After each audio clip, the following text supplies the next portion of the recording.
Well, the United States 7-game unbeaten run against Mexico is over.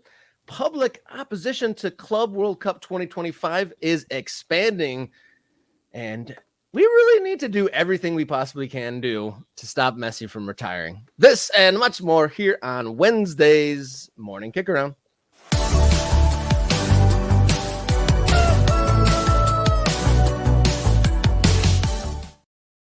Welcome on into the Morning Kickaround, where we cover the world's favorite game from everyone's favorite country. Coming to you live from the upper Midwest, I'm Robert Kerr, and I'm very happy to be joined once again from the east of me and to the right of me, America's favorite Jason Davis.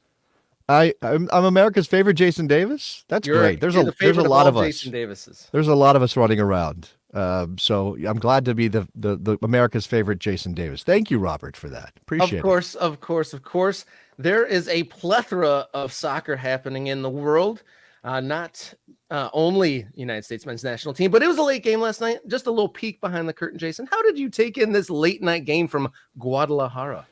I mean, I stayed up late and watched here from the East Coast, where it was a painful watch. Let's say it that way. Whether or not I made it to the final whistle, I'll let you ponder and speculate on that. I mean, it was way past my bedtime. Let's just say that. I mean, I'm not old, but I am a parent, and you know how it goes, Robert. You didn't fall asleep with like a drink on your lap or on your No. I probably should have been drinking last night, but I was being a good boy. I was drinking a glass of almond milk, if you must know, while I was watching the U.S. men's national team stink it up in Guadalajara.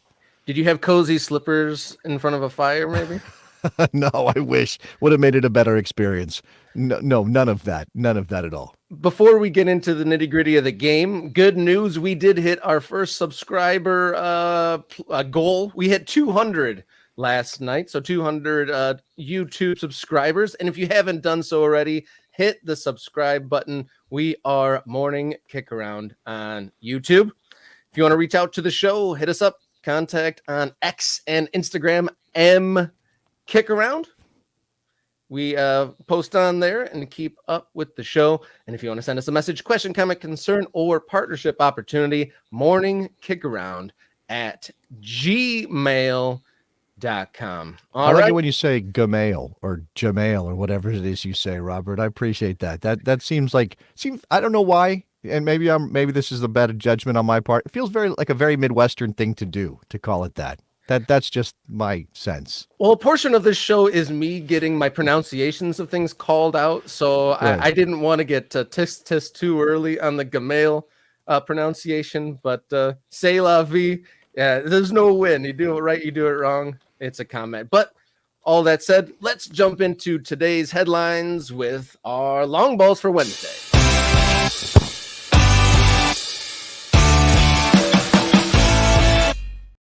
All right, we got to talk about it. The United States men's national team fall 2-0 in Guadalajara. First loss in 7 attempts over Mexico, or with Mexico, for the United States.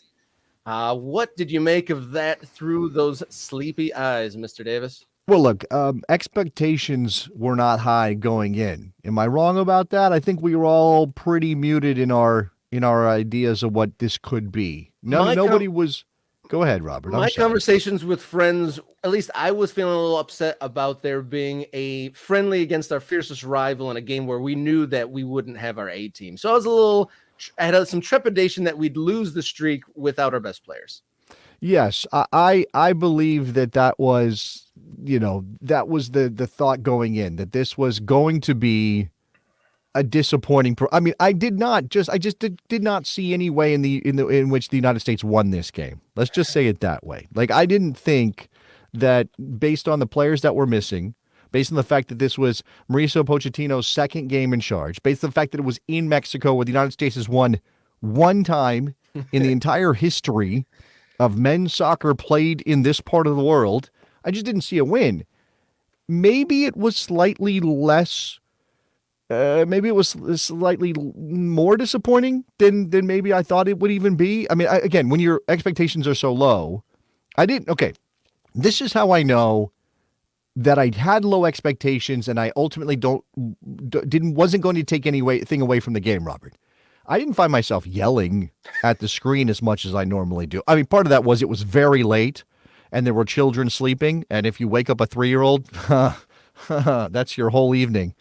So I didn't want to wake anybody up, but I also wasn't feeling that passionate hostility towards bad play that sometimes comes out when I'm watching my team, right? It was kind of like, oh, damn it, you could have done better there. Jedi Robinson was not good in the first half before he got pulled for Christopher Lund. And I'm not saying Lund was great in the second half, but I guess we could do that. We could go around. Actually, you know what? Maybe we should. Let's go down the list of player performances in this game, Robert, from beginning to end. Actually, we'll just all give them all an F. Let's just give them all an F. Okay, we don't even need to do anything else. They were all bad. Nothing really worked. The field was a disaster. The referee, I thought, it was a let him play situation, but there were lots of things happening that I found questionable. Of course, I'm viewing that through red, white, and blue colored glasses. The inability of anything to get done in midfield to turn the ball. They're absolutely impossible for the United States to be able to turn the ball upfield. So much checking back. I found myself doing this in a very sarcastic manner. Anytime a ball was played forward and would find the feet of a player on the other side of the halfway line, I would count the seconds until it went back the other way and ended up with Matt Turner. And it was usually not more than 3 or 4 seconds before that happened again. So it was poor. It was poor. Do we have stat? I mean, do we want to illustrate this through stats? Is that something that we can do? Yeah, let's bring those up. The one that I circled, I got a couple big ones that stuck out, but the first half shots, you got the totals, but first half shots were 12-0 in favor of Mexico. My goodness. Yes, it was bad. One shot on target. One, and it came late in the game after the result was decided. And you can see this. Look, the United States had more of the ball. That doesn't mean anything if you can't do anything with it. They had more of the ball in the first 3 quarters of the field, right? They did not have the ball anywhere near the Mexico goal on a regular basis. It just didn't happen, right? There was no, I think we had one half chance through Christopher Lund in the second half when he missed an opportunity off a cross. I think that ball was played by, I'm trying to remember who played it. Alejandro Zendejas, who was, as things go, one of the brighter players on the field. When I reviewed the ESPNFC.com player ratings, Zendejas, I believe, was just about the only player over a 5. Oh yeah, that doesn't surprise me. He also mixed it up a little bit, little salty, little fire brewing.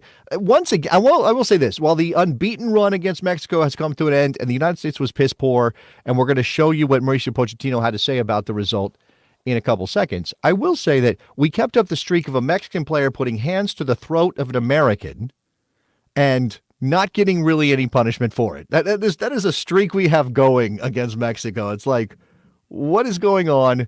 Why on earth do these players not get sent off for putting hands on people's necks? But, again, it's a friendly and it didn't matter all that much.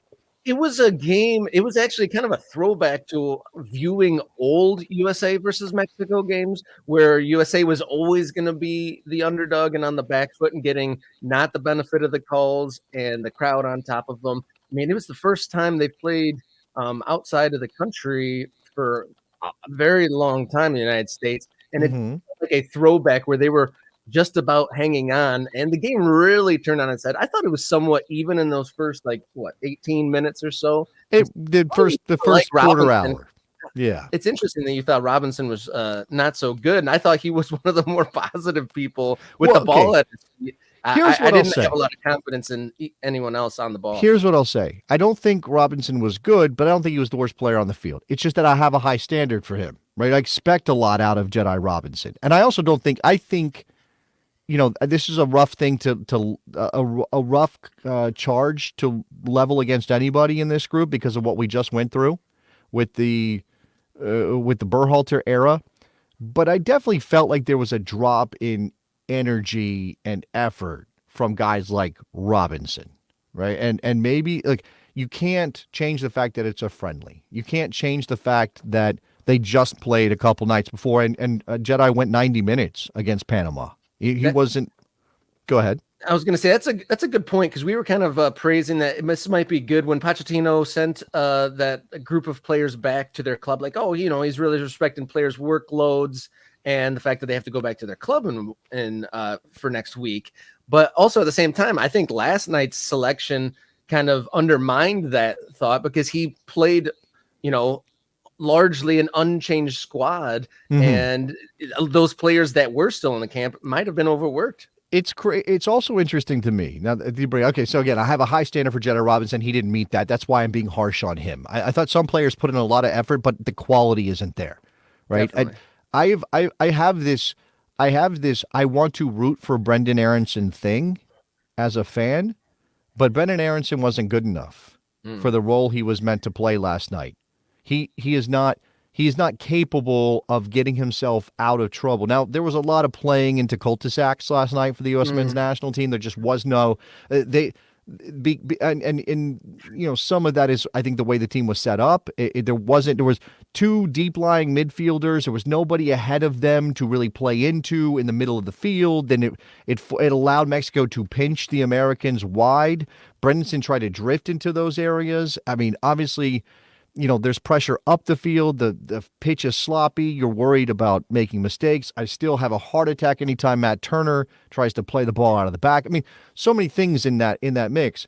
But it seemed clear there were a number of players who were either playing out of position or just weren't good enough in those roles. And I saw some this is the fan response. People are screaming on the internet.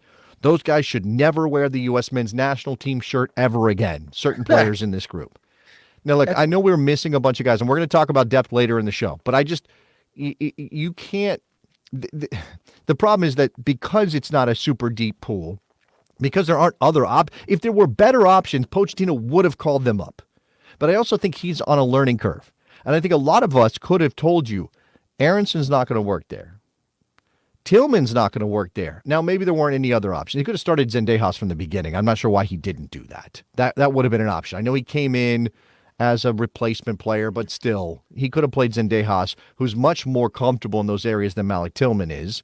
And again, as you said, he didn't make any other changes except for Miles Robinson having to step in for Mark McKenzie, who was unable to go after warmups. So, and I don't think that Ream or Robinson necessarily, I mean, obviously Ream gives up that second goal by not clearing his lines. I guess that's what he should have done. It's a great play by Raul Jimenez.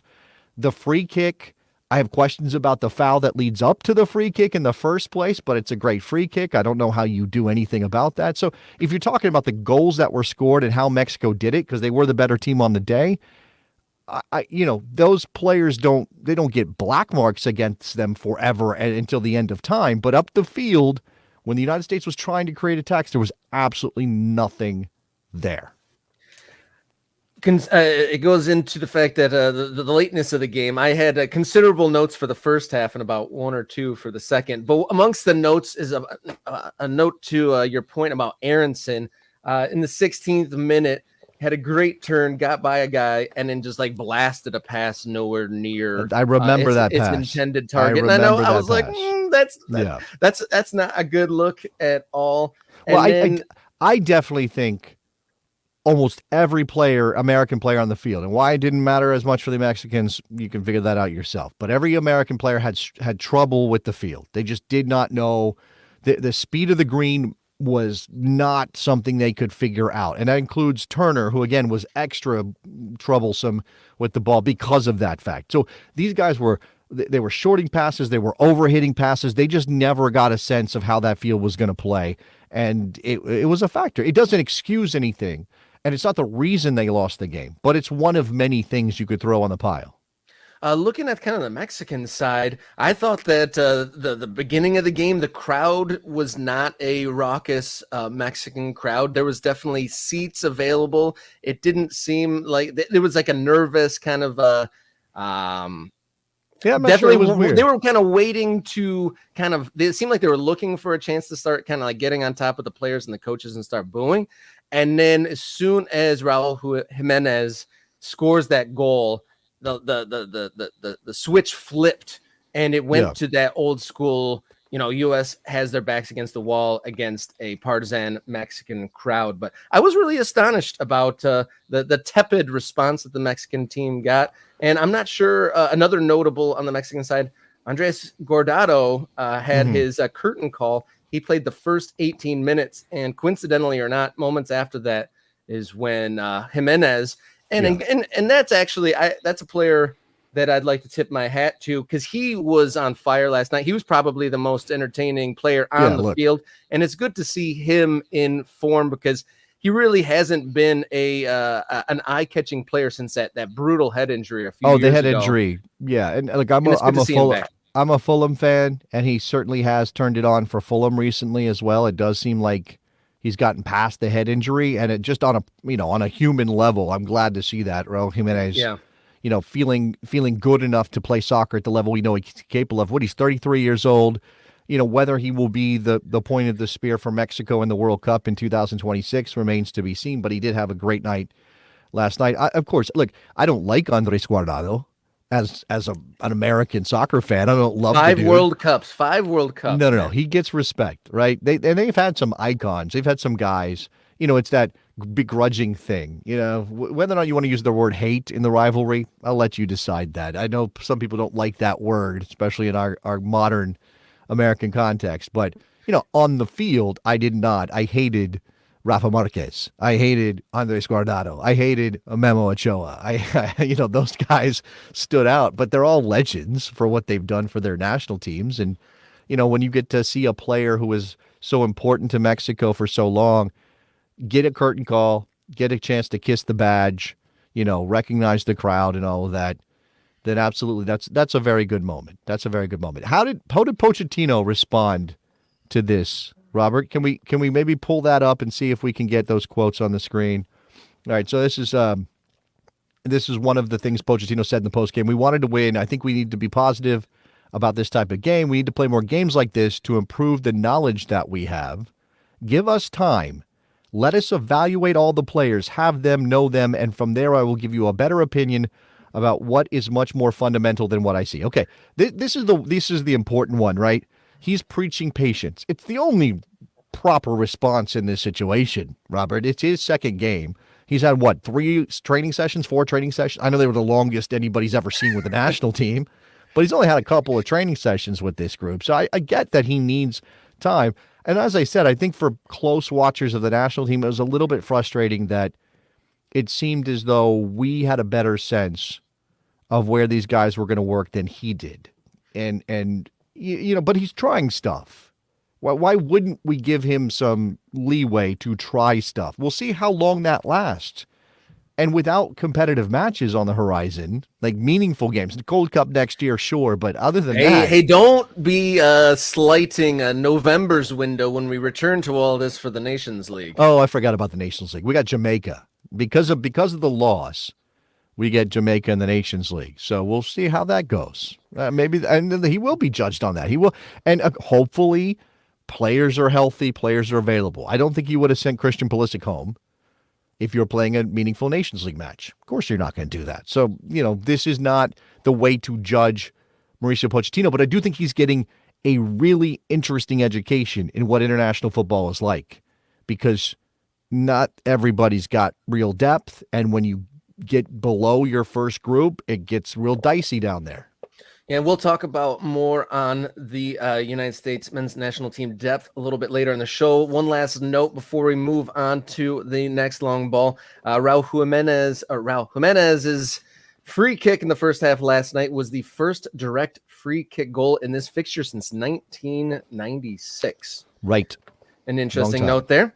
So our second long ball of the day here on Wednesday, the public rebuttal, I think, statements against the Club World Cup continue to grow as the La Liga president, the latest to hold a press conference and publicly ask FIFA president Gianni Infantino, please cancel the 2025 Club World Cup.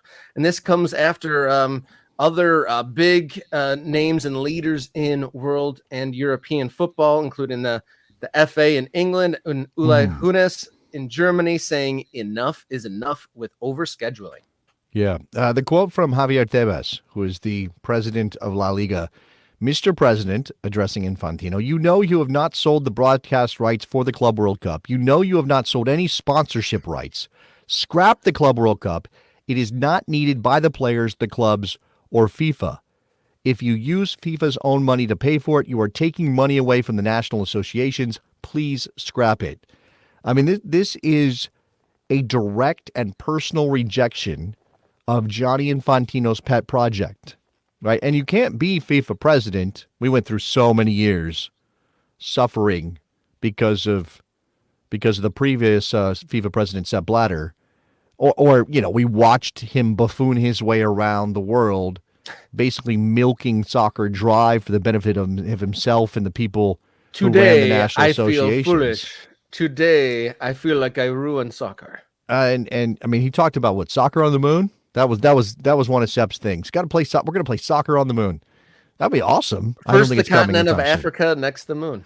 Well, actually, which would go over better, soccer on the moon or the Club World Cup? The way that Johnny wants to do it, because this is direct rejection. The FA, La Liga, and consider the sources. Right, these are not people necessarily that I think. These are not hot take artists making these. Well, not these that for sure, but also like. I look at all of these people in charge of these associations and think, well, what's your motives here? Like, you're not pure of heart. Stop it with all that nonsense. But there seems to be a growing consensus that this idea stinks to high heaven and nobody wants to do it. And I wonder if we're going to get to a point, if Johnny continues to forge ahead, and Tebas is right, nothing's been sold from a TV rights perspective or any of that. Will we have, after what Ancelotti said and then walked back, will we have some clubs boycotting this thing? Will we have some clubs saying, no, we're not doing this? Probably the selfish perspective here is, I mean, there could be an underlying layer, like maybe he brings up the TV deal. You haven't sold the rights because, like, hey, we don't have any money coming in, so it looks like just effort without pay. But their selfish interests could just be the fact that they feel that this is encroaching on the quality of their domestic product. I mean, the FA Cup or the FA boss, that definitely related. Like, where are we going to fit our domestic league games if we do all these? This is 100% Gianni Infantino going into some other dog's territory. Javier Tebas, he peed over here, and the FA, they peed over there, and this is their this is where they are, and you're not supposed to come in and mess with our stuff. And Gianni Infantino is taking the tack that FIFA can do what they want because they're over everybody, right? But this is as much about the battle between UEFA, Alexander Seferin, all of those people, all of the individual FAs, all of the individual leagues. It's as much about that as it is about, hey, this is for football. It's not. It's not for the game. It's for this turf war that continues to tear things apart. Urias Tosh in the comments pushing back that Javier Tebas is certainly a hot take artist.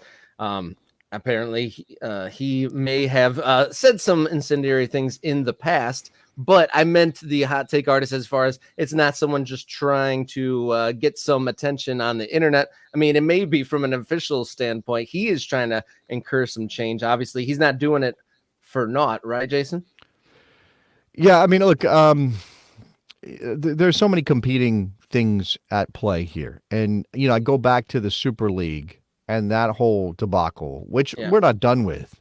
Like, be prepared. Is this actually trying to intercept that? Of course it is. 100%. This is Gianni Infantino and FIFA saying, we will not have any role in whatever the Super League is. We're already watching UEFA rake in the cash from the Champions League every year. Why can't we get our piece of that? Why can't we hone in on the club game and squeeze that for something? And of course, Johnny and every FIFA official will say this is for the good of the game because this money will go to spread the game around the world and reach new frontiers and develop in places that don't have that don't have money, and obviously, expose the world to teams from leagues that they don't really know about. All of those things sound good. It's all just window dressing, right? It's all just words. In the end, when you are not doing the calculus to figure out if this is something anybody actually wants, if there was a clamoring for something like this, okay, fine, FIFA, it's your job to meet demand. But I don't know that there's any, and we don't have empirical data, we don't have polling, but I don't think there's a groundswell from the fans of world football for a club World Cup, for a tournament this large that's supposed to do what exactly, except for force players to play more games in a locale far away from their base. I mean, I think Johnny's argument is all these teams do a preseason tour anyway. What's the big deal? Well, it's like, Johnny, that's on their terms. They choose those things. And yeah, sometimes those things are stupid. Like sometimes the way that teams handle their preseason tours are ridiculous. Hey, but don't it's up be to slandering the Audi Cup like that. I mean, all of them, right? All of the East Asian tours, the North American tours, the way that these clubs are doing that to make money is on its face kind of ridiculous and disgusting. But again, it's on their terms. If they don't want to do it, they don't have to do it. And here's FIFA basically saying, no, you have to play in this tournament. You have to do this thing because we will punish you, or we will create some sort of sanction if you don't, because we're the ones who control, everything. We sanction the leagues. We organize everything.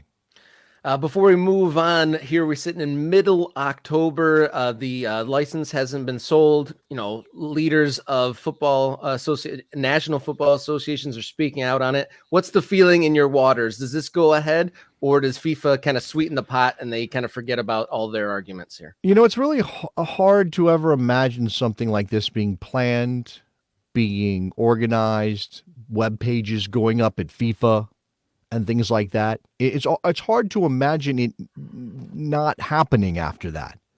But I actually think that there's some real momentum to stop this thing in its track. Does that make sense? I got that messed up. Yeah. How do you have momentum to stop something? But no, I really do think that there's enough pressure here that I can imagine it not coming together. I don't know what promises have been made, and obviously you worry, not us, but the people involved will worry about lawsuits and the like. I mean, you think about what happened around the Qatari World Cup, when Fox had already bid. Now, FIFA mishandled all of that in terms of the rights and how they sold them, but it was this notion that Fox was going to sue, or any rights holder who was expecting the Summer World Cup was going to sue FIFA. But FIFA then went and said, well, actually, we'll give you the next World Cup for free.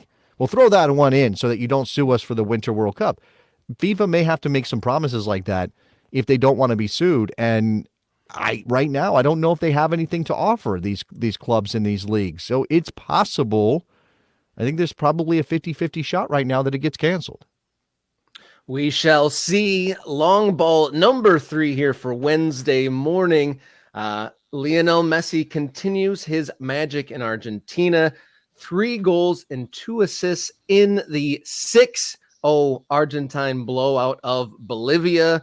I think we need to do with the magic and the scenes you see here, and just Messi continuing to just, wave his magic wand on the football field.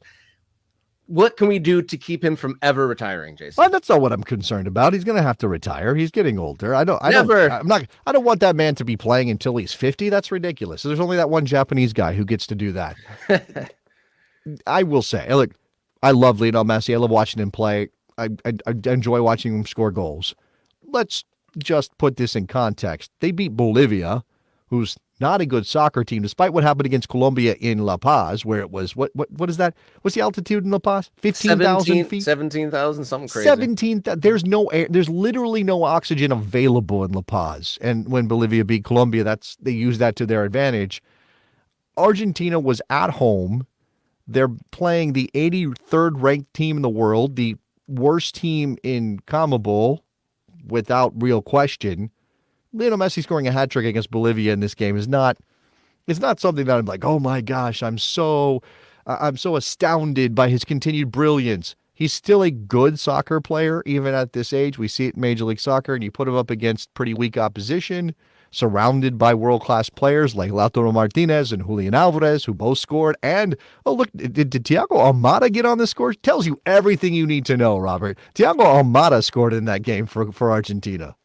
after the game, Messi said, "I didn't set any deadline or date about my future. I'm just enjoying all this. I am more emotional than ever and taking all the love from the people because I know these can be my last games." We thought that these the last games for him when he had that swollen ankle sitting on the bench with tears in his eyes this last summer, but he's returned to the side, obviously contributing at a high level. I don't kind of feed into kind of like idol worship or praising the individual beyond his exploits as a professional and a player, but there is something uplifting to see this man happy. Like during the World Cup, when they were on that march to winning the Argentina's first World Cup with him in the lineup, you could see him getting just happier and happier, and that weight of the world just lessening and lessening on his shoulders. And now he just gets to, do joyous side quests here. Yeah, we've got a strong parasocial relationship with Lionel Messi as soccer fans. I mean, yeah. I know there are probably people out there who hate Lionel Messi more than likely, I guess, probably Real Madrid fans of a certain age hate Lionel Messi. But even after winning the World Cup, most of those hardcore Ronaldoers got to be, they kind of shrug and maybe I don't know. I mean, maybe Brazilians are still. I hate Lionel Messi. I don't know, but he hasn't done anything publicly. I know there's been some tax stuff. If you lived in Spain and you have some money, you get wrapped up in tax stuff. I know his dad's done some shady things like that. There's a little bit of that around him, but he, for the most part, has been a good boy. Does that sound infantilizing? Like, he is not a guy that we catch doing crazy stuff. He's not. We're not going to get into this. There's never been any killing Mbappe right now kind of things attached to Lionel Messi, right? He's just, and he's been a family man for his entire career. I mean, he married the girl he met back home in Argentina before he went to. I mean, everything is. I'm not saying he's a perfect person. I'm sure he's not. I don't know him really. Nobody does. But everything we see outwardly gives us no reason to dislike him from a public persona perspective. And then he plays the game in the way he does. And I once wrote about this years ago, that he scores goals with this finesse, with this artistry, right? This is the thing that, and lots of people have commented on this. It was during the Messi v. Ronaldo era where we're debating this. You had to pick one. It was pure blood and thunder and energy and jumping to the moon and physicality and fitness and all of that from Ronaldo, and it was something different from Messi. And we romanticize this game because it is a romantic game, because it can be the beautiful game, and Lionel Messi embodies all those things. So, of course, it's easy for us to root for him. And, yeah, it's nice that he gets to do this. It certainly seems that at this point with his age, he's going to be able to go out on his own terms. Right? He's going to be able to walk away from the game rather than be forced out of the game because of an injury. That's what we hope. We shall see. Hopefully we get at least a few more games seeing Messi in that Argentina shirt. Shall we move along? Let's turn the page on Wednesday's episode and dip into today's hot topic.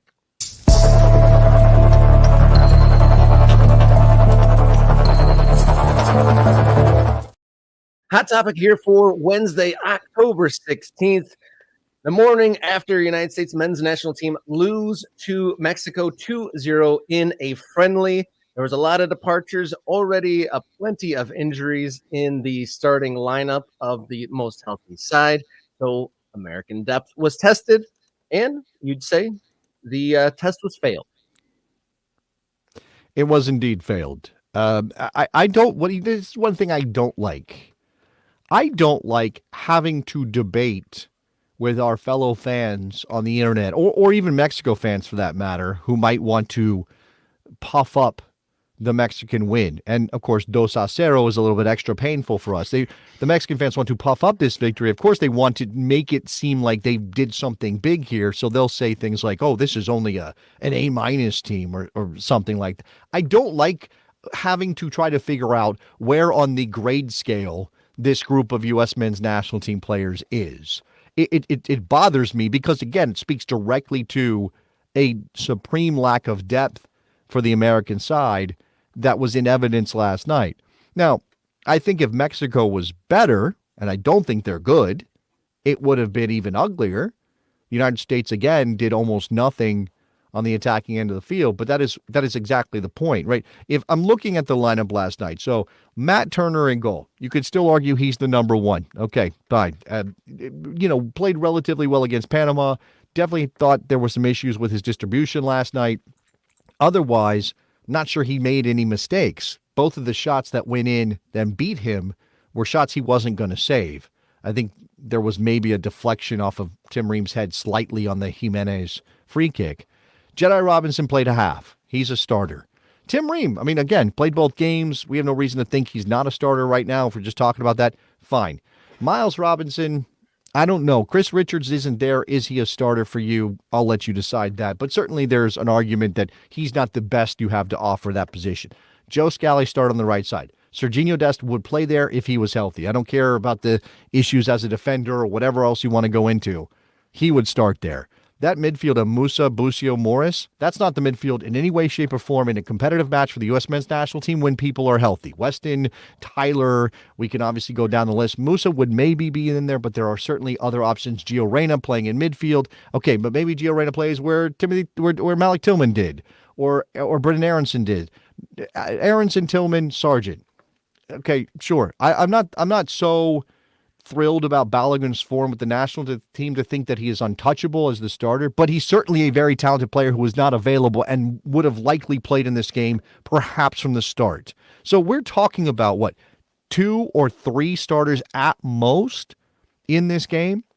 And here's the problem with international football. And Pochettino, again, intellectually he knows this, but it's very different than the club game in that you can't go find a new player to add to your depth when the window opens. What you got is what you got. Now, you hope that maybe somebody emerges or there's a young player who develops quickly. But what we're seeing here is that the U.S. depth is severely lacking. And if they don't have everybody, and when do you ever have everybody, Robert? When is that ever a thing for anybody in international football? It very rarely happens.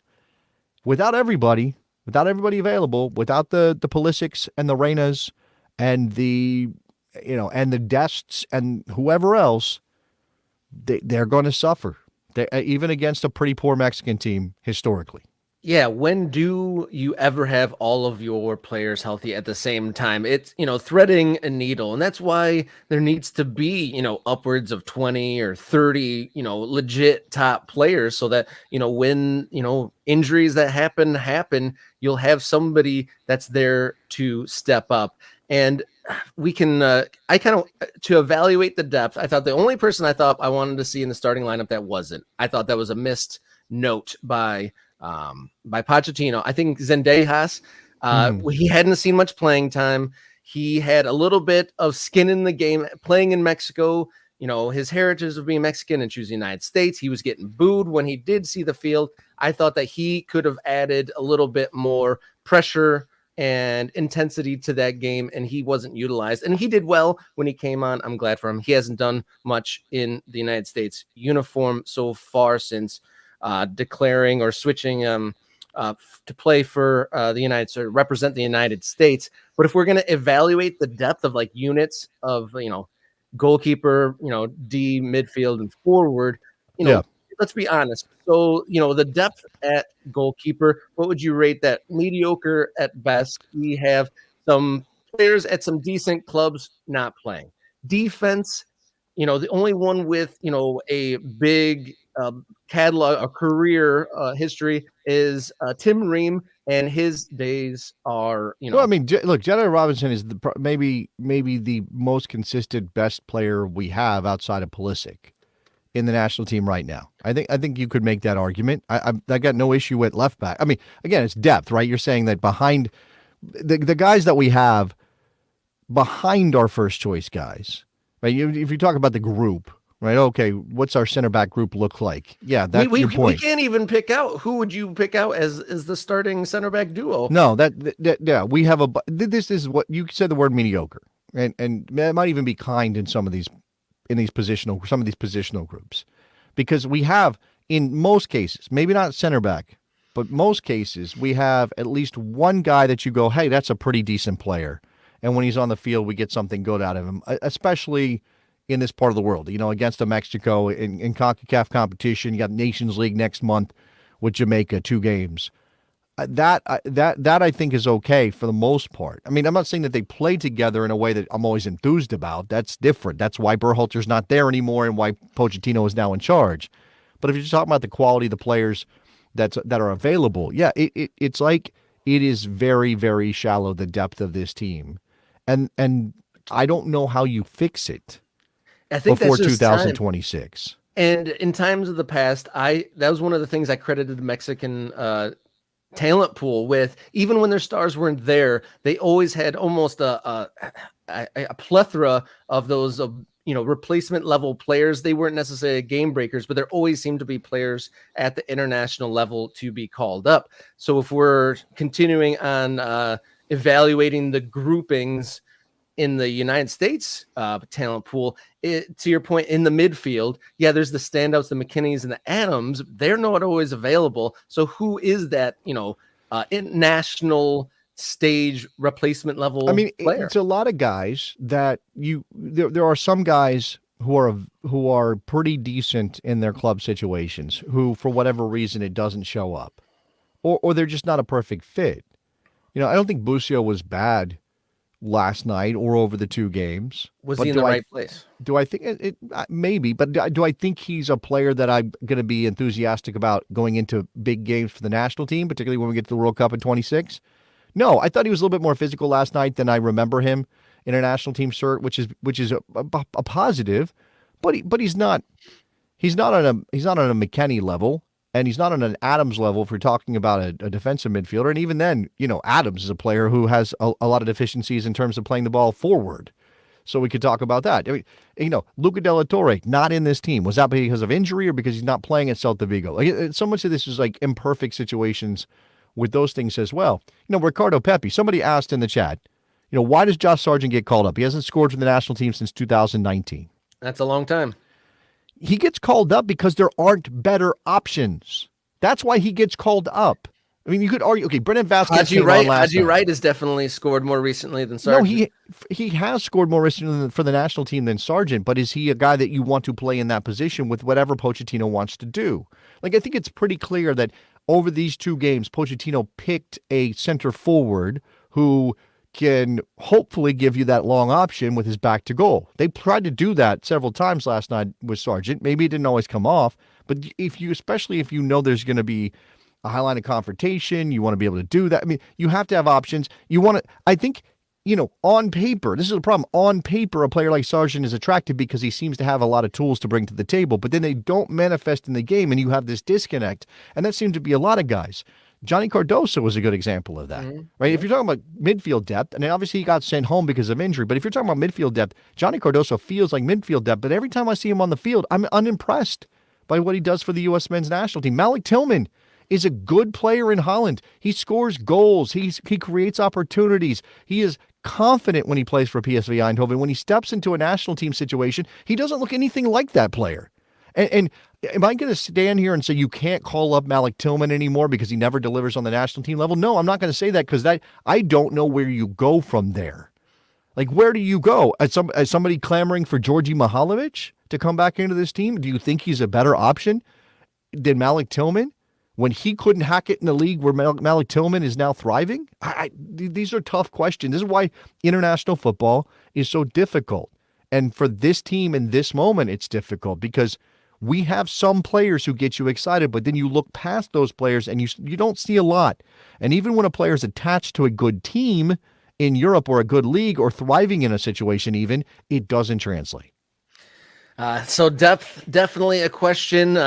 Test failed last night against Mexico. The 7-game unbeaten streak is over, and the national team returns in November. We can't wait. Woo! As the return of the Nations League. Fired up. Let's go play the Reggae Boys again. Fun times. Let's turn the page. We'll take a breath, come back with a culture war.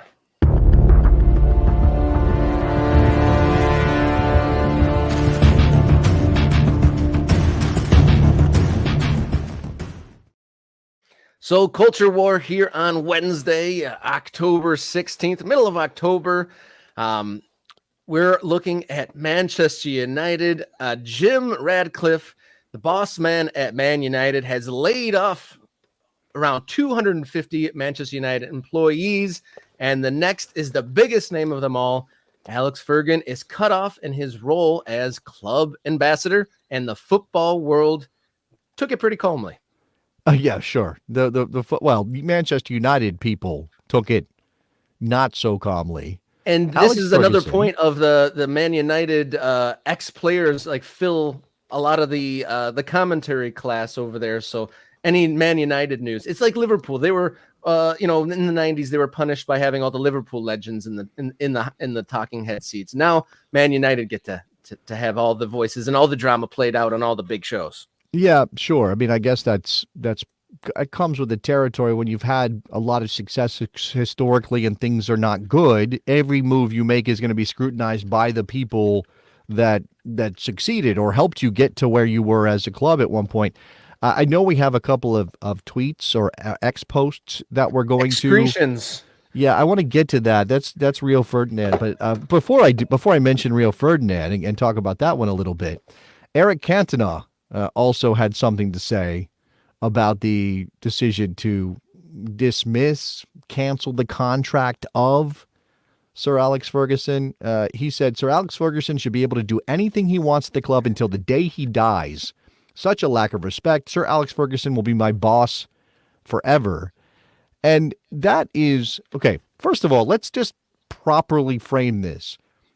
Ineos, Jim Radcliffe, whoever you want to put this on, canceled the contract of Alex Ferguson that was paying him £2 million a year to be a club ambassador. And at his age, in his 80s, that essentially means that Sir Alex goes to games and sits in the box and gets his picture on the big screen and on television. Shakes hands with high money visitors.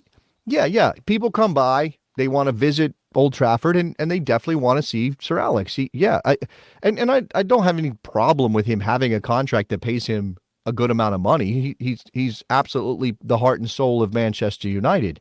But just because he doesn't get paid £2 million a year now to be the ambassador doesn't mean he's not allowed to come to the games. It doesn't mean he's not allowed to be part of United in some way. Yeah, maybe that requires, maybe because he's not getting paid, it feels like the relationship is off, I guess. I don't know. But okay, let's look at what Rio Ferdinand, this is what you were talking about. And Rio's one of those guys who thrived under Alex Ferguson and is now in the post-career talking head phase. He said, if Sir Alex can be taken out, and in capital letters, no one is safe at Manchester United. And of course, you got to tag the club in your tweet, Rio, so that we all see that. Like which club is he talking about? I mean, well, if you don't tag them, then you don't get, the algorithm doesn't let everybody know that you're saying these important things. So he said, can I see it again? Can we throw it up there one more time? He said that Ineos is sending a message to anyone at the club. ?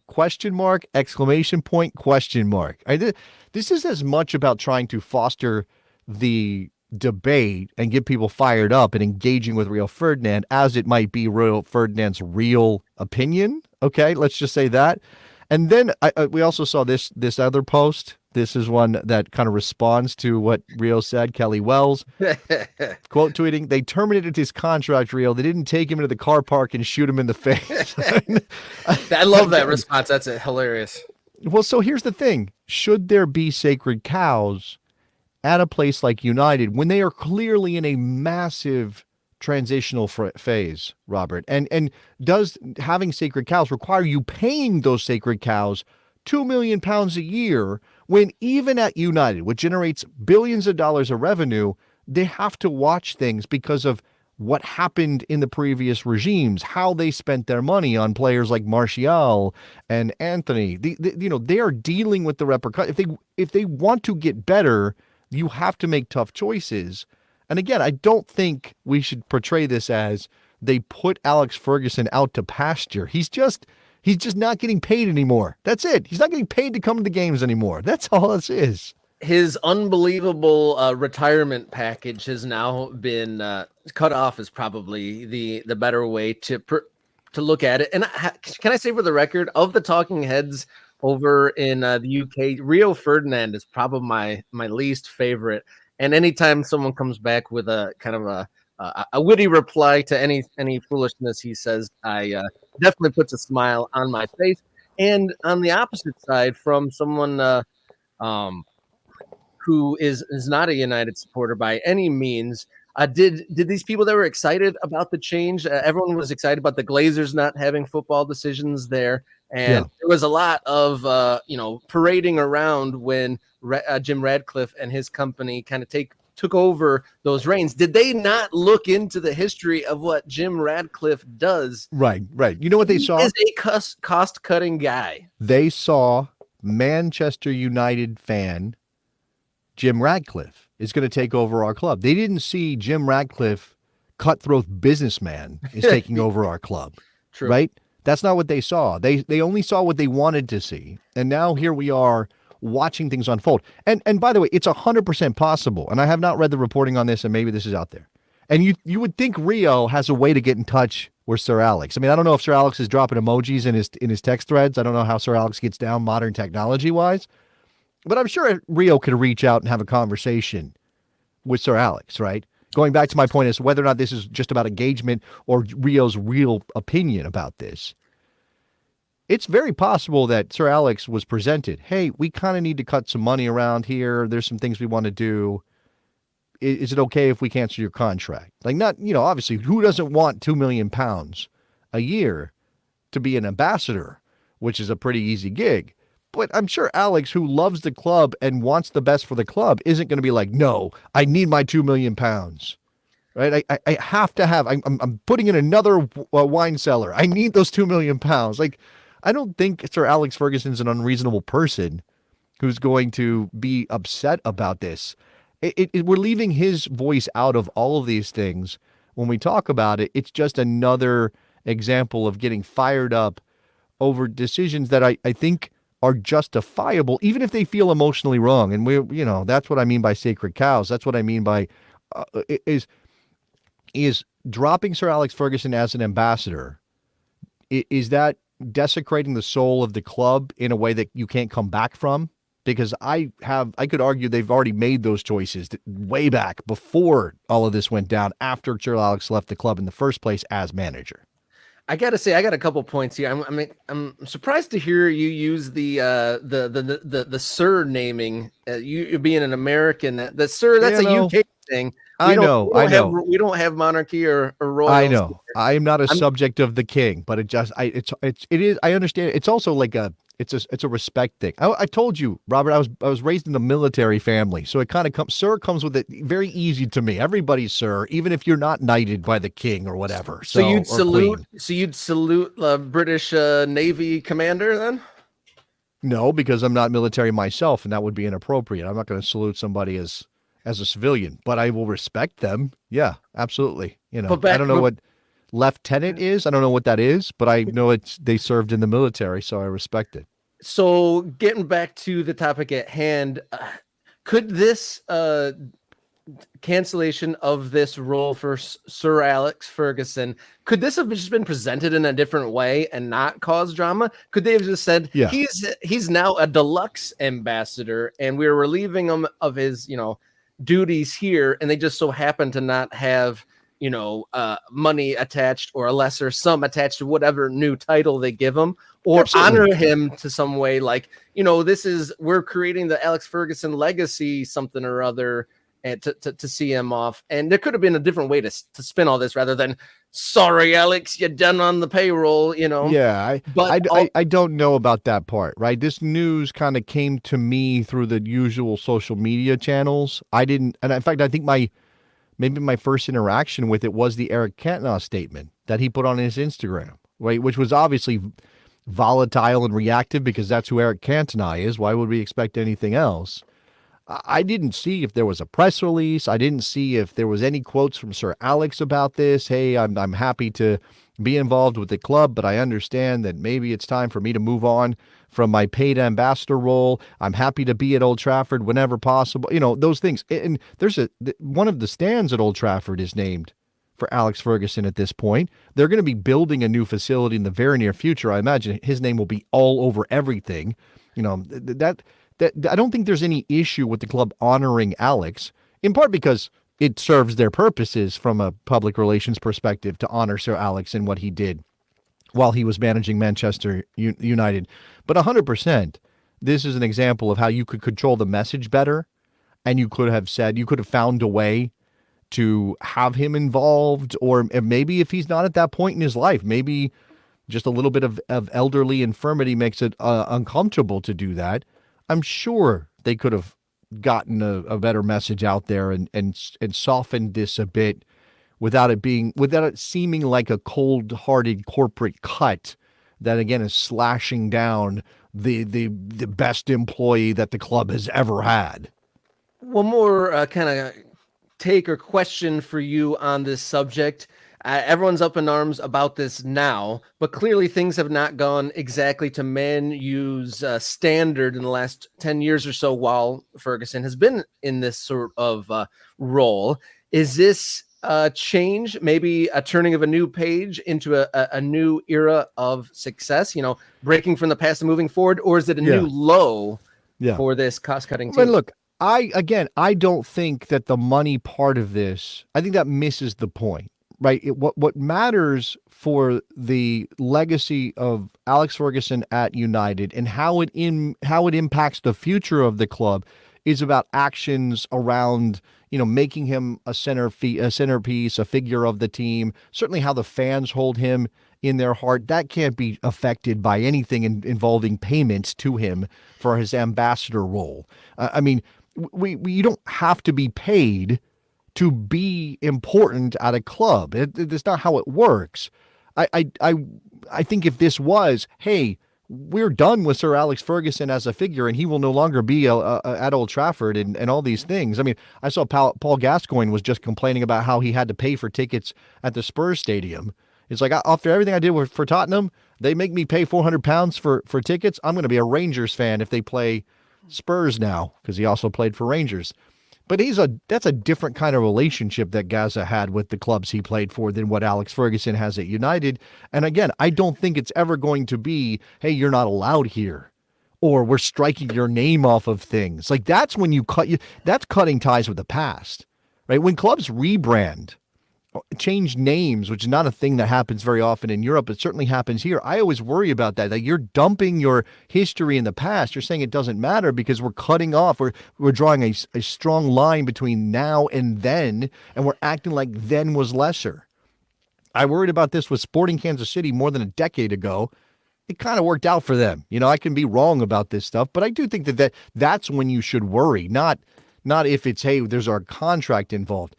But at the same time, if you're a United fan, don't you think that you kind of have to let go a bit, change your perspective, change your approach, move forward? That's what Ineos is about on some level. I know the Glazers aren't exactly United history in the same way that Sir Alex is, but, Ineos is about moving the team forward from a management perspective.